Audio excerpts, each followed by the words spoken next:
Oh, hi everybody. I'm so pleased this year to once again be involved with Anthology Angels for a second year in a row. It was the most exciting thing to get chosen again, and I thank you, Michelle, and all those that organised this particular book of great writings and poems. Mine this year is called Whiz-Whoz. Whiz-Whoz, if you see it, it's because. Little Danny was always on the move, constantly practicing magic spells. Dressed in his black and gold trim robe, his pointy hat and turned up boots, he looked so very well. Ready to use his magical powers whenever he got the chance, he sought out every possible subject, from young to old, then led them on a merry dance. Always using his magic phrase, Whiz-Whoz, Whiz-Whoz, if you believe it, it's because. Danny was certain that magic would surely happen if the person truly believed. He practiced on Grandma and Granddad regularly, who always saw that his magic worked like a charm, just as he said it would be. Danny was a whiz at card tricks that would often mesmerise. His friends always got the greatest surprise when he pulled a card from anywhere, anytime. They couldn't believe their eyes. Nobody ever understood how he did it, no matter how they tried. Only Danny's teacher, Mr. Dubious, was never convinced. He longed to catch out Danny, thought it would be a cinch. One day at recess, he called on Danny to perform. So there, before the entire school, Danny strode onto the stage as if it was the everyday norm. Magic tricks followed with the greatest of ease. Mr. Dubious was so furious, but the whole school applauded, and Danny was so pleased. Whiz-Whoz, Whiz-Whoz became so popular that Danny was soon in high demand. He asked to perform at birthday parties and other important events. Danny could never say no to requests of any kind. But eventually he became so tired and began to fluff his lines. One day his magic phrase started to sound like fizz-fozz instead of Whiz-Whoz, and he started to fumble his tricks, dropping cards and losing his way. People and children who were watching laughed and jeered at his mistakes. It became by far his worst, unhappiest and very unmagical day. Back at school, Mr. Dubious learnt of Danny's demise. I knew it, he muttered. I'm not the least surprised. Many others now doubted the young boy's magical skills as well. Danny became despondent and stopped practicing his skills. He became so quiet at home and would rather stay in his room. His mum and dad lamented, how can we change this sad gloom? As the weeks passed by, Danny remained the same, staying sad and silent, for he had lost something so reliant. His true friends couldn't even get him to think of one small trick. Danny had lost his confidence, and they were worried he was sick. His mother searched her mind in every possible way on how to help Danny find his way. She wanted him to find his love of magic and reclaim those special early days. I've got it, Mum explained. Having the most brilliant of brainwaves, she remembered how it all started with magic on a very fine day. The Fantastic Ronald Show, she recalled from when Danny was very young.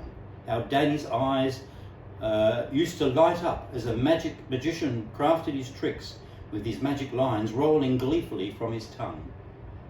Look out, now you see it, now you don't, the magician said.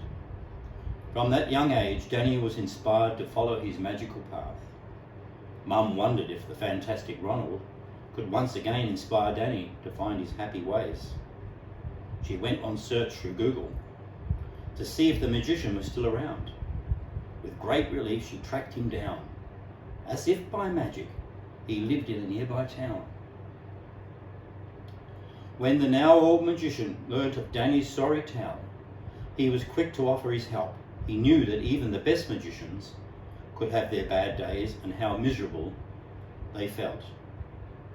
Quick as a flash, they arranged a secret weekend for the magician to visit Danny's home. Could the Fantastic Ronald be the one to change the sad boy's somber tone? There was a knock at the door on a Saturday morning, and Danny was asked to see who was there. Standing right before him was the magic Ronald, the great magician.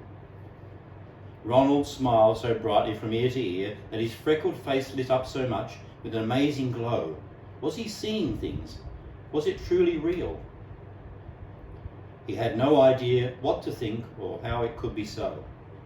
Once inside, they quickly reacquainted, and the fantastic Ronald soon put Danny right at ease. "So I heard you stopped your magic, Danny.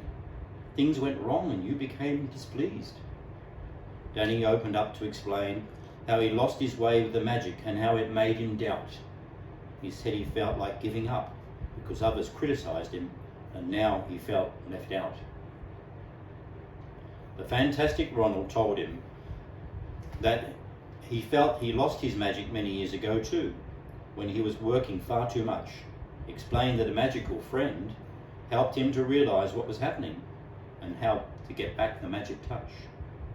He said that the true magic came from the heart, and if you wanted it, it could surely come back.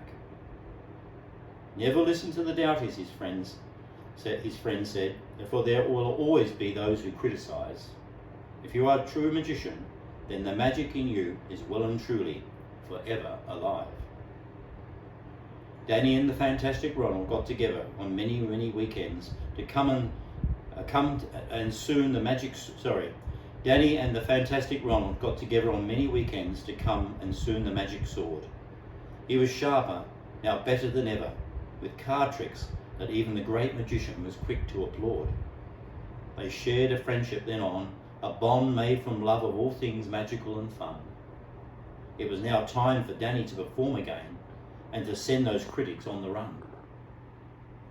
One thing Danny learned was to use his energy wisely and not to overdo things too much. He decided to only perform at special events, like school concerts and magic shows with the fantastic Ronald.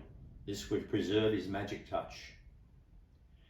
When he finished high school, he was asked to do a magic show at on his graduation night.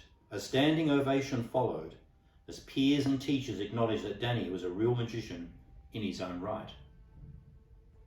Danny became a professional magician once he finished his studies and played to very large crowds. One performance night some years later, he got the most unexpected surprise when the audience clapped so very loud, and there at the back of the audience stood Mr. Dubious, clapping as hard as anyone else could.